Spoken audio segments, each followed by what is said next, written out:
Hey everyone, Brian from Big Guy Vegetarian Adventures. Today we're going to do some black bean spring rolls. Sure to be on everybody's list for the Super Bowl. It is Super Bowl Sunday after all, so let's dive right into it. Alright, so the first thing we're going to need is some spring roll wrappers. 1 can of black beans that have been drained and rinsed. 1.5 teaspoons of ground cumin. 1/3 cup of cubed cheddar cheese. A can of jalapenos to taste, 1.5 teaspoons of minced garlic, Mexine or your favorite chili powder blend, a whole avocado that's been diced, 1/2 of a medium white onion diced, a can of green chilies to your taste, some salt, a little fresh ground black pepper, and of course some cilantro for that Mexican flair. To a medium skillet, we're going to add about a tablespoon of olive oil, and we're going to sweat the onions out basically for about 3 or 4 minutes. We're going to cook them, add a little bit of salt and pepper to them, and let those things cook for a little while until they become a little bit translucent, maybe just a little bit brown around the edges, but we want to soften them up a little bit. And towards the end, we're going to add our garlic in. After they brown, we're going to add the garlic in right before we turn off the heat because we don't want the garlic to scorch. We just want to get that flavor into the onions. Now once we're done with that, we're going to combine everything in the bowl. We're going to put about half of the black beans into the bowl. And the purpose of that is we're going to mash the beans up so that we get a nice consistency. The reason why we're not putting all of them in there to mash them is because we want some whole beans in the final product. So we're going to mash those until they turn into almost a paste. Not quite, you don't want them to be completely pulverized, but at least enough where they're going to kind of bind together. Once that's done, we're going to add a little bit of salt and pepper, and it is important to season every aspect of any dishes that you make just so that you have a good flavor profile throughout. Okay, we're going to put in the cumin.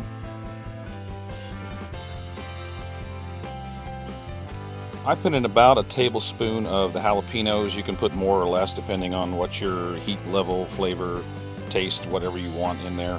Also did the same thing with the green chilies. Add about probably 1/4 to a 1/2 teaspoon of the Mexine powder or whatever chili powder it is that you have on hand. Next goes in the cheese. I did use regular cheddar cheese, which maybe is not vegetarian so much, but if you want to use a vegetarian cheese, that's fine. I guess it would be more of a, what do they call it, lacto-ovo vegetarian or something like that. I don't know. But, so I used regular cheddar cheese in it, it doesn't really give me too much trouble. But next we put in the black beans and stir that to mix. Combine all those ingredients together. In next is the fresh chopped cilantro. That just gives it a nice brightness and a good flavor profile, kind of brings it over to the Mexican realm a little bit more. Finally, we're going to put in the diced avocados. I like to put those in towards the middle of the mix because I don't want them to be completely pulverized. We're not trying to make guacamole. We're just trying to add some avocado texture, flavor in there. And if you put them in there too soon, it's going to mash them all up, and that's not what we want to achieve. We just want to get them in there nice and mixed in. Next, we're going to put in our sauteed onions and garlic and mix that in to incorporate that so that we can finish up our filling. At this point, we're just about ready to start making some spring rolls. We're just going to mix it up a little bit more and get the consistency where we want it at and everything incorporated into the mixture. Okay, we're going to use some cornstarch slurry for sealing the spring rolls up.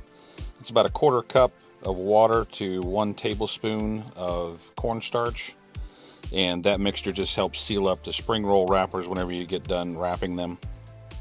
Follow the instructions on your spring roll wrappers. Mine said that you should cover them with a wet cloth while you're making them, just to keep them moist, keep them from drying out. But put them in a diamond shape on your cutting board, and then you're going to put about a tablespoon of filling into them, and just make sure that you try to be consistent with them so that all your rolls turn out the same. Then you're going to come with the back corner and you are going to roll it up and then try to make it as tight as possible. That certainly helps with the finished product. Roll it a few times, and then you're going to fold the edges in.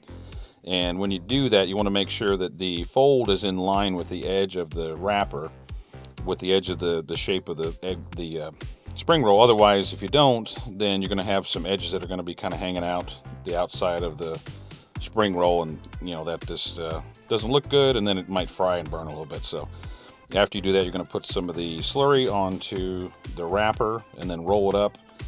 And if for some reason you should have the end of it where it doesn't quite seal right here, you can just put a little dab of the slurry mixture on there and seal it right up. And there is your finished spring roll. Okay, we've made several of them, and we're going to put them into a cast iron skillet with 350-degree oil in it and fry them up until they're nice and golden brown, and we should be ready to go. Be careful when you put them in the oil not to splash them and get yourself burned by the oil.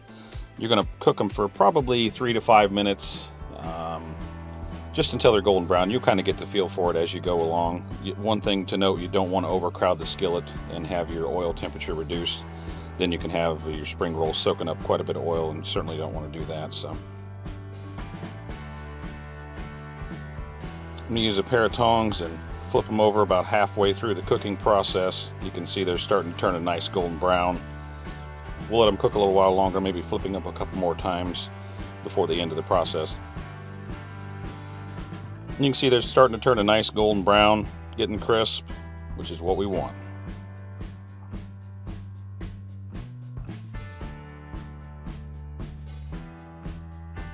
And once they finish frying, you can see they're nice golden brown. They're nice and crispy. You can put them onto either a slotted tray or onto a plate with a paper towel just to soak up a little bit of that excess grease.